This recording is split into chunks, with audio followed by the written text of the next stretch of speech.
निकाल लागलाय, प्रांजल केवलकरांना जामीन आहे. काय ग्राउंडवर हा जामीन झालेला आहे आणि एकंदरीत कोर्टाची संपूर्ण भूमिका या प्रकरणावर आहे?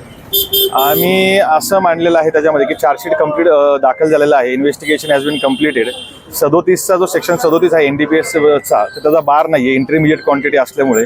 ॲट द सेम टाइम आमचं असं म्हणणं होतं की आम्ही काही कन्झ्युम केलेलं नव्हतं आणि आमच्याकडनं कुठल्याही प्रकारचं कॉन्ट्रॅबँड जप्त झालेलं नाही आहे. त्यामुळे अशा सिच्युएशनमध्ये आम्ही जामीन अर्ज मांडला होता.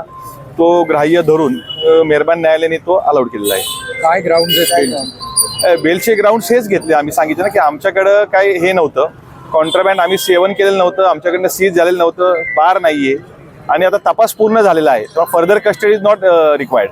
न्यायालयाने काय अटी ठेवल्यात, काही शर्ती ठेवल्यात? नाही, अजून ते काही अजून कळलेलं नाहीये.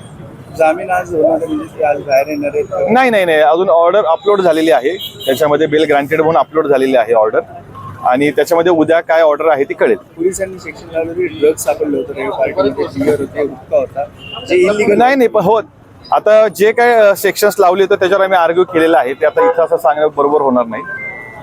पण बेसिकली काय ग्राउंड्स होते हे सगळे? इंटरमिजिएट क्वांटिटी आमच्याकडे कुठल्याही प्रकारे सीज झालेलं नाही. आमचं मेजर ग्राउंड तोच आहे की आमच्याकडनं कुठल्याही प्रकारचा कॉन्ट्रॅबँड किंवा कुठलीही गोष्ट आमच्याकडनं सीज झालेली नाहीये किंवा आम्ही सेवन केलेलं नव्हतं. आणि आता तपास पूर्ण झालेला आहे, चार्जशीट दाखल झालेला आहे.